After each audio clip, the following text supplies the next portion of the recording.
Every time you walk up to your car and press unlock, a highly coordinated sequence of engineering happens in near total silence. The timer starts the exact moment your finger closes the distance and clicks the tactile switch on your key fob. You have exactly 100 milliseconds before you hear the door physically unlatch. To open the car without a physical key, your fob has to broadcast a specific access code into the open air. But the open air is entirely unprotected. Anyone standing nearby with a cheap radio receiver can quietly intercept and record the invisible radio waves bouncing off your car. This creates a strict security problem. If an attacker captures the exact signal you used to open your door, the car needs a way to recognize and reject that stolen signal when the thief plays it back an hour later. The convenience of wireless entry creates an inherent vulnerability. Closing that gap requires a system that can handle complex encryption and heavy mechanical movement fast enough that the delay is imperceptible to the driver. To understand the pipeline, we have to start with the fob's severe power constraints. It needs to rely entirely on a single 3-volt CR2032 coin cell battery, and that battery has to last for several years of daily use. Because power is strictly limited, the tiny computer inside the fob, the microcontroller unit or MCU, spends 99.9% of its life in a deep sleep. In this state, it draws almost nothing, just a few microamps of current. This schematic shows exactly what breaks that sleep state. The physical click of the button closes a circuit. That closure sends a sharp voltage spike directly into a specialized external interrupt pin on the sleeping microcontroller. That voltage spike acts as a forced alarm clock. The microcontroller wakes up instantly and immediately begins pulling data from its non-volatile memory to build a communication packet. This extreme power efficiency, combined with an instant, spike-driven boot sequence, is the foundational hardware requirement. Without it, the rest of the pipeline could never trigger fast enough to execute in under 1/10 of a second. The awakened microcontroller's first job is to retrieve a specific 64-bit cryptographic key stored securely in its local memory. This diagram illustrates the secure data payload the fob builds to send to the car. The packet is split into 2 halves. The first block is the unencrypted prefix. It contains a static 34-bit serial number that tells the car's computer, this is who is transmitting. The second block contains the encrypted payload. This half holds the specific command, like unlock, and pairs it directly with an internal 16-bit synchronized counter. The fob then takes that counter and command and scrambles them against the 64-bit secret key. It pushes the data through hundreds of rounds of complex bitwise logic, using XOR gates and shift registers, resulting in a 32-bit block of seemingly random ones and zeros. The synchronized counter is the crucial element here.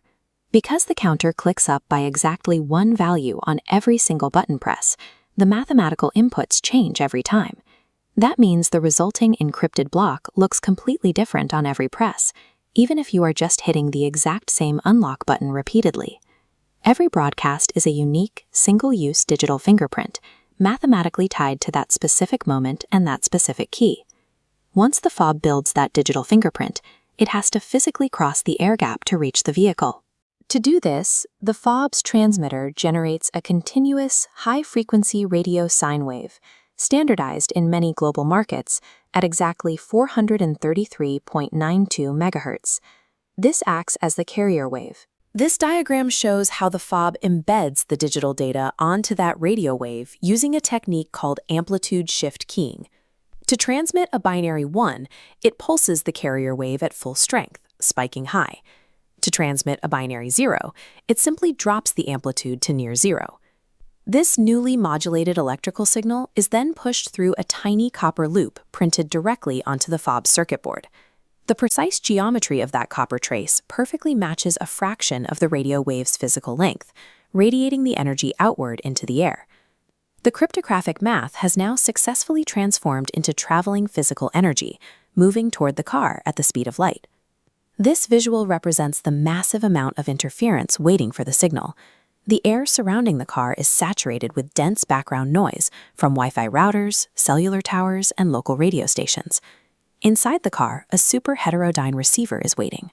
To cut through the chaos, it mixes the incoming radio waves with its own internal oscillator. This steps the messy frequency down to a much lower, more manageable level, allowing the hardware to isolate your fob's tiny 1 milliwatt signal from everything else. The receiver then strips away the 433.92 MHz carrier wave entirely, translating those high and low pulses back into clean digital ones and zeros, and passes them to the car's body control module. This chart shows how the vehicle's computer runs the final security check. The module decrypts the payload and extracts the fob's counter number. It then checks its local memory to run a comparison. If the car expects counter number 1005 and the decrypted packet reads exactly 1005, the identity is verified. But people accidentally press their keys in their pockets all the time. To prevent you from getting locked out, the car uses a look-ahead window. It will accept any incoming counter within the next 256 sequential values. If it sees counter 1025, it accepts it, updates its own memory, and unlocks. This strict mathematical progression solves the open-air interception problem. If a thief records your unlock signal and plays it back an hour later, the car's computer will see an old counter number. Because the number is lower than what the vehicle expects, it instantly flags the packet as invalid and rejects it. By utilizing a synchronized, forward-rolling counter, the system renders any captured signal completely useless to an attacker. The math checks out. The verification is complete. The body control module triggers a solid-state relay, routing a heavy burst of 12-volt high-current electricity straight to the actuator inside the door panel. That 12-volt electrical pulse immediately hits a heavy-duty electromechanical system, rapidly spinning a high-torque permanent magnet DC motor. The rotational energy passes through a gear train, connecting to a rack and pinion mechanism. This converts the high-speed spinning motion into a slow, powerful linear pull. The moving rack catches a thick steel linkage rod.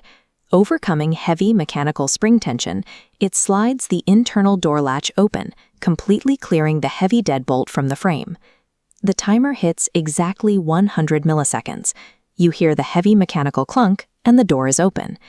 This sequence is a precise translation of energy across 4 different states.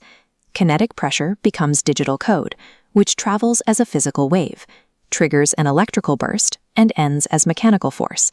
This entire chain secures the vehicle in less time than it takes to blink. Thanks for watching.